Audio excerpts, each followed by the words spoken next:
ঈদের ছুটি উদযাপনে এরই মধ্যে রাজধানী ছেড়েছে কয়েক লাখ মানুষ। সে কারণে প্রায় ফাঁকা ব্যস্ততম ঢাকার বেশিরভাগ সড়ক।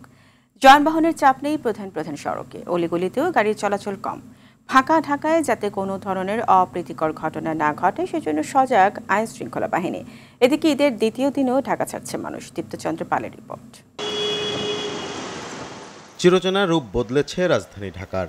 এই সুযোগে ফাঁকা সড়কে দ্রুত গতিতে ছুটে চলছে যানবাহন। কারণবাজার, ফার্মগেট, মহাখালী, বনানী, উত্তরা, ৩০০ ফিট সহ সব এলাকার চিত্র একই। ট্রাফিক পুলিশের ব্যস্ততা নেই যানজট আর শব্দ দূষণের বাড়াবাড়ি।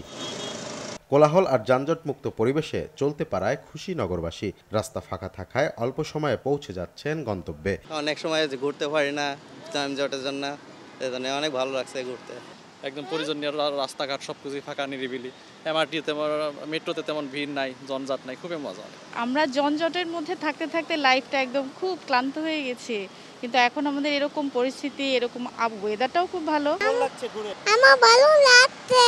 সিএনজি, অটোরিকশা, ভাড়ায় চালিত মোটরসাইকেল ও বাস চালকরা জানান, ফাঁকা ঢাকায় যাত্রী কিছুটা কম হলেও ভোগান্তি নেই। যাত্রী কম আছে, যানজট নাই, এই হিসাবে তাড়াতাড়ি যাওয়া যায়। এবার আসলে তো ভালোই, এভাবে রাস্তাঘাট হলে তো ভালোই হতো। ভালো অনেক ভালো লাগতেছে আর কি, একবার রাস্তা ক্লিয়ার। এদিকে ঈদের দ্বিতীয় দিনেও ঢাকা ছাড়ছেন অনেকে। কমলাপুর রেল স্টেশনে কমিউটার ট্রেনে উপচে পড়া ভিড় ছিল।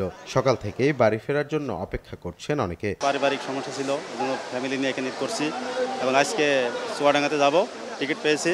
আমরা কিশোরগঞ্জ যাচ্ছি, আমার নানু আছে, আমার নানা আছে। কালকে ঈদ ছিল, তা চান্ডেতে অনেক তো জাম থাকে, চিন্তা করলাম ঈদের পরের দিন যাবো, জানি ভিড়টা কম থাকে। আমার ছেলের পিছনে যে ছিল ওরা 2টা সিট দিছে, তাহলে এটা কি অপরাধ করছে নি?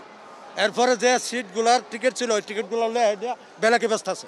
লম্বা ছুটি শেষে 6 এপ্রিল আবারও ব্যস্ত হয়ে উঠবে রাজধানী। দীপ্তচন্দ্র পাল, RTV, ঢাকা।